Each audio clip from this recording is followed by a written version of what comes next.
আর আব্দুল হাকিম ভাই বুধপাশাত বাইর বাড়ি দুবাই প্রবাসী থান পক্ষ থাকিয়া 3000 টাকা দেওয়া হয়েছে 3000 টাকা দেওয়া হয়েছে ওই এক বস্তা চাউল। আসসালামু আলাইকুম। মাদ্রাসাতুর রহমান আল ইসলামিয়ার হিফজ বিভাগের যে বোর্ডিং চালু হয়েছিল, তো আলহামদুলিল্লাহ অনেক সময় আপনারা ভিডিও দিয়ে আইছি না, ব্যাখ্যা করতে গ্যাপ হয়ে গেছে কি ভিডিও দেওয়া হয়েছে না। আমি একটু দৌড়াদৌড়ির মাঝে আসলাম। আর আজকে 2 বস্তা চাউল 50 কেজির 2 বস্তা চাউল 2জন বাইয়ে দিছেন, ওগুলা আপনারা ইনশাল্লাহ দেখাই। আও বর্তমানে মাদ্রাসার আর চাউলগুলা আপনারা সামনে এই ভবনের সামনে চাউলগুলা। আর আলহামদুলিল্লাহ এই পর্যন্ত অনেকে সাহায্য সহযোগিতা করছেন। কিন্তু এখনটা এখন আল্লাহ এখানে কোনো দাও ওবা ওবা দাও কি দাও দেখো আও না ইগু আমলা চিত্রিলা এখানে বো বো বো ধরো নাইন ধরো তুলে দাও ono ধরো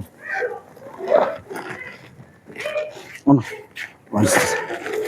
ওখান তো রাই দাও ভাই। তো ono আইও তুমি ইনো 4 বস্তা 50 কেজি আর 25 কেজি করে 2 বস্তা।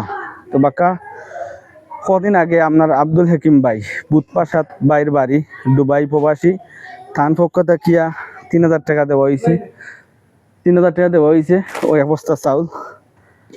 আব্দুল হাকিম ভাইয়ের পক্ষ থাকি বুধপাশাত বাইর বাড়ি আল্লাহ বাইরে উত্তম বদলা দান কর্তা।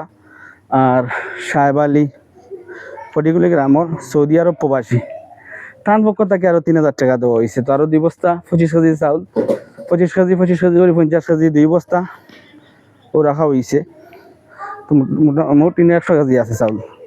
আলহামদুলিল্লাহ আল্লাহ আপনারা দানরে কবুল করতে যেভাবে আপনার আগবইয়া আইরা মাদ্রাসার প্রতি আল্লাহ এর উত্তম বদলা আপনারা দান কর্তা। আর আমরা আব্দুল আলিম সালাই ভাই তান পক্ষ থেকে 1300 টাকা দেওয়া হয়েছিল। ইনশাল্লাহ এগুলা পরবর্তী ভিডিওর মাঝে আমি তুলিয়া ধরবো। আর এই মাসে একটু হিসাবে একটু কম আইছে আর গত যে মাসও আইছিল এর থেকে একটু কম। আর যারা তো লাগাতার দেইরা কিছু একটা লিস্ট আছে, আমরা এই লিস্ট প্রতি মাসে দেন। খাস করে সব প্রবাসী লাগি দোয়া রইল আল্লাহ আপনারা দানরে কবুল করতা, সবার মেহনত আল্লাহ কবুল করতা, আপনারা যত সমস্যা আছে আল্লাহ সমাধান করে দিতা। আর আল্লাহ আমরা সফলতার জিন্দগি দুনিয়া আখেরাত সফলতার জিন্দগি দান করতা এবং দিনের কাজও লগে আমরা আল্লাহ জুড়িয়া থাকার তৌফিক দিতা। আর আজকের ভিডিও এই পর্যন্ত। আসসালামু আলাইকুম ওয়া রাহমাতুল্লাহি ওয়া বারাকাতুহু।